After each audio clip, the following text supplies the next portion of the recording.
Hello friends, welcome to Kannan info Tamil. நம்ம இன்னைக்கு என்ன டாபிக் பார்க்க போறோம் அப்படின்னா, மலேசியா சமீபத்துல 18 லைட் காம்பேக்ட் ஏர்கிராப்ட்ஸ் வாங்க போறதா அறிவிச்சாங்க. உலகின் 6 நாடுகள் மலேசியாவுக்கு போர் விமானங்களை விற்பதற்கு முன் வந்தாங்க. அதுல இந்தியாவின் HAL நிறுவனமும் ஒன்று. மலேசியா ஏப்ரல் மாதம் இந்த டெண்டர் யாருக்கு கொடுக்க போறாங்க அப்படின்னு அறிவிக்க உள்ளாங்க. இந்த சூழ்நிலையில இந்தியாவின் HAL நிறுவனம் இந்த போட்டியில முன்னணியில இருக்காங்க. இந்தியாவிற்கு இந்த ஆர்டர் கிடைப்பதற்கு பலமான சாத்தியக்கூறுகள் இருக்கு. ஆனா துருக்கி இந்தியாவிடமிருந்து இந்த ஆர்டரை தட்டி பறிப்பதற்கு பல தந்திரங்களை கையாண்டு வர்றாங்க. இந்த வீடியோல இந்த ஆர்டர் யாருக்கு கிடைக்கும், துருக்கி இந்தியாவின் தேஜஸை வீழ்த்துவதற்கு என்ன விதமான தந்திரங்களை செய்றாங்க, துருக்கி விமானத்துக்கும் இந்திய விமானத்துக்கும் உள்ள நிறை குறைகள் என்ன அப்படிங்கறத பத்தி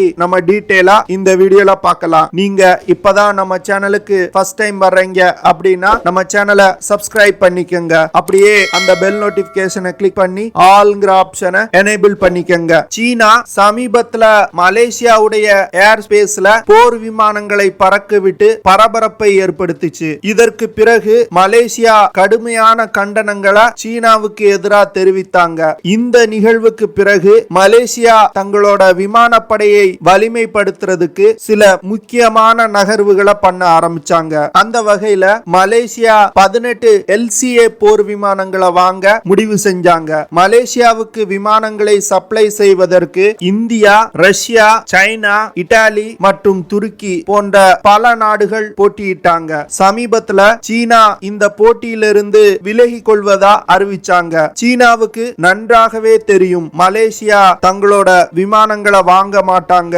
அப்படின்னு. ஏன்னா சீனா தான் மலேசியாவுடைய வான் பரப்புக்குள்ள பறந்து மலேசியாவுக்கு பிரச்சனையை ஏற்படுத்தக்கூடிய நாடு. அந்த நாட்டோட விமானத்தை எப்படி மலேசியா வாங்குவாங்க? அதனால சீனா இந்த போட்டியிலிருந்து விலகிக்கிட்டாங்க. மலேசியா எதற்காக இந்த விமானங்களை வாங்குறாங்க அப்படின்னா, மலேசிய விமானப்படையில உள்ள ஹவாக் 108 மற்றும் ஹவாக் 204 விமானங்களை ரீப்ளேஸ் செய்வதற்காக இந்த புதிய விமானங்களை வாங்குறாங்க. அது மட்டும் இல்லாம ஏரோஸ்பேஸ் இண்டஸ்ட்ரிய மலேசியாவில் ஊக்குவிக்கும் விதமா இந்த விமானங்களை சப்ளை செய்யக்கூடிய நாடுகள் 30% விமான பாகங்களை மலேசியாவில் தயாரிக்கணும் அப்படின்னு ஒரு கண்டிஷன் போட்டிருக்காங்க. ஆனா இந்த விஷயத்துக்கு நிறைய நாடுகள் ஒப்புக்கொள்ள மாட்டாங்க.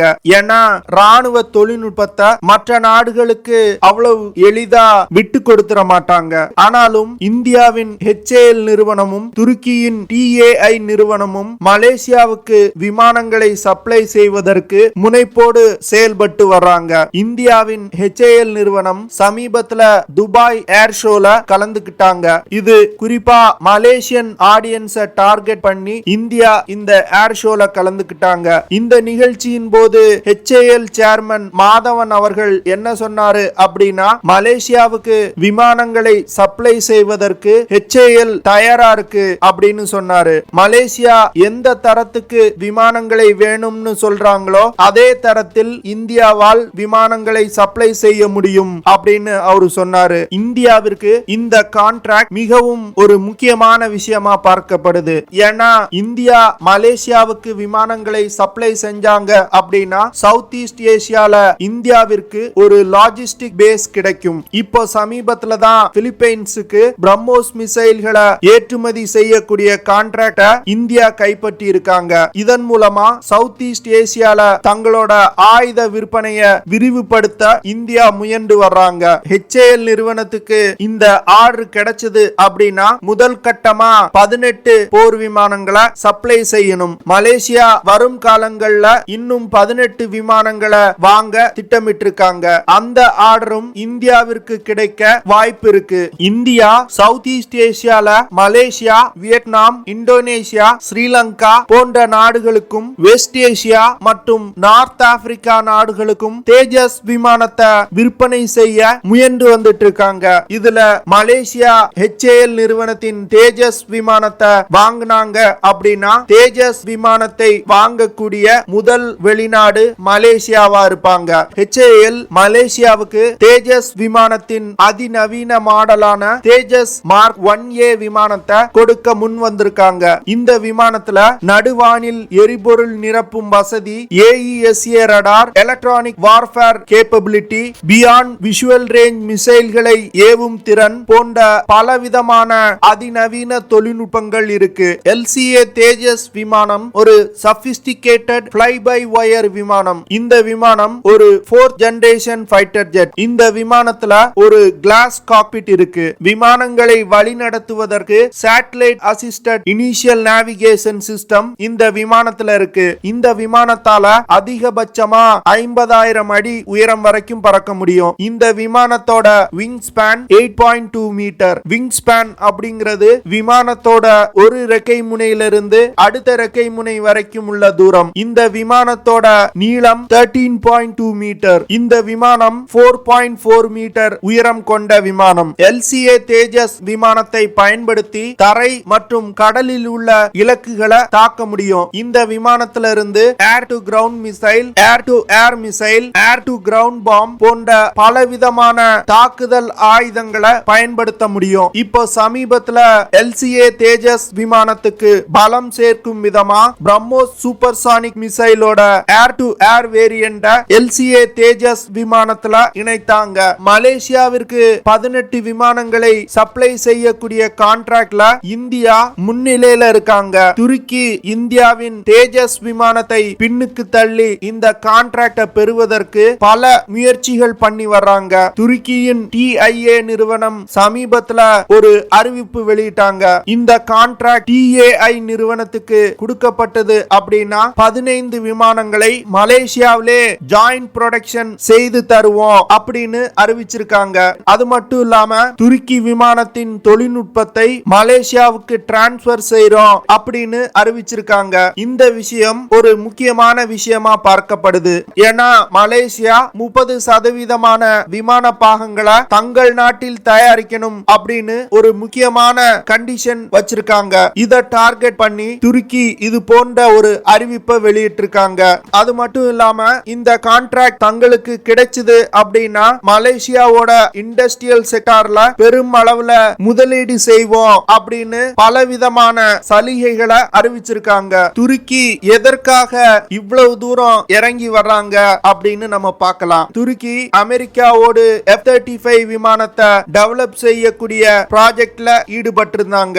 ஆனா ரஷ்யாவிடம் இருந்து S-400 ஏர் டிஃபென்ஸ் சிஸ்டத்தை வாங்கினதுனால இந்த ப்ராஜெக்ட்ல இருந்து துருக்கி தூக்கி எறியப்பட்டது. இதற்கு பிறகு தங்கள் நாட்டிலே ஒரு விமானத்தை உருவாக்கணும் அப்படின்னு முடிவு பண்ணி ஹர்ஜெட் அப்படிங்கிற ஒரு விமானத்தை உள்நாட்டிலே உருவாக்க முயற்சி பண்ணாங்க.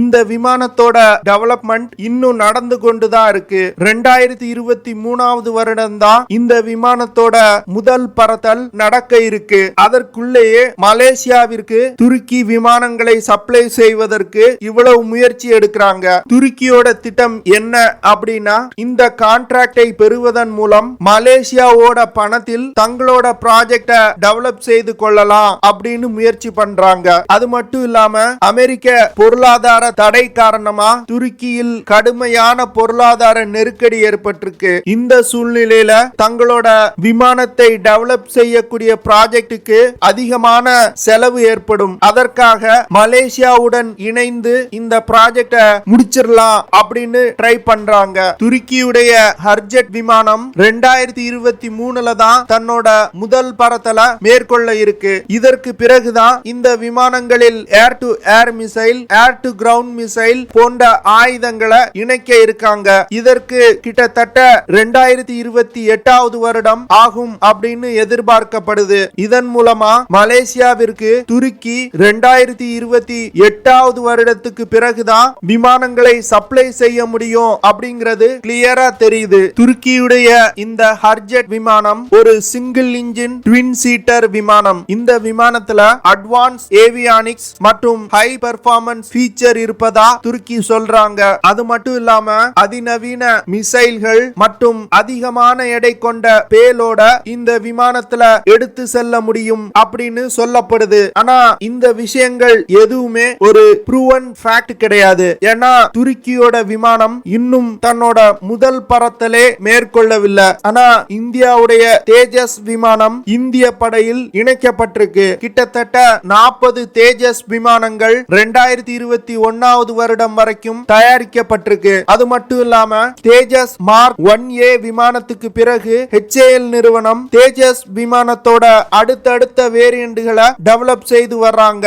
இப்ப சமீபத்துல தேஜஸ் MK2 விமானத்தோட டெவலப்மெண்ட HAL நிறுவனம் தொடங்கி இருக்காங்க. தேஜஸ் விமானம் இந்தியாவில் பல முக்கியமான இடங்கள்ல டிப்ளாய் செய்யப்பட்டிருக்கு. குறிப்பா இந்திய சீன எல்லையான லடாக் பகுதியிலையும் தேஜஸ் விமானம் பயன்படுத்தப்பட்டிருக்கு. அதனால இந்தியாவுடைய தேஜஸ் விமானம் ஒரு ப்ரூவன் விமானம். அது மட்டும் இல்லாம தேஜஸ் விமானத்துல பல விதமான அதிநவீன ஆயுதங்கள் இருக்கு. Air to air missile, air to surface missile, anti ship missile, anti radiation missile மற்றும் பிரம்மோஸ் மிசைலோட ஏர் டு ஏர் வேரியன்ட்டும் தேஜஸ் விமானத்துல இணைக்கப்பட்டிருக்கு. அதனால மலேசியா இந்தியாவுடைய தேஜஸ் விமானத்தை வாங்குவதற்கு அதிகமான வாய்ப்பு இருக்கு. பார்க்கலாம் மலேசியா இந்தியாவுடைய தேஜஸ் விமானத்தை வாங்குறாங்களா இல்ல துருக்கி டெவலப் செய்து கொண்டிருக்கக்கூடிய ஹர்ஜெட் விமானத்தை வாங்குறாங்களா அப்படின்னு. ஓகே ஃப்ரெண்ட்ஸ், நம்ம வீடியோவோட நிறைவு பகுதிக்கு வந்துட்டோம். இதெல்லாம் தான் நான் உங்ககிட்ட ஷேர் பண்ணணும் அப்படின்னு நினைச்ச விஷயங்கள். ஐ ஹோப் நான் ஷேர் பண்ண விஷயங்கள்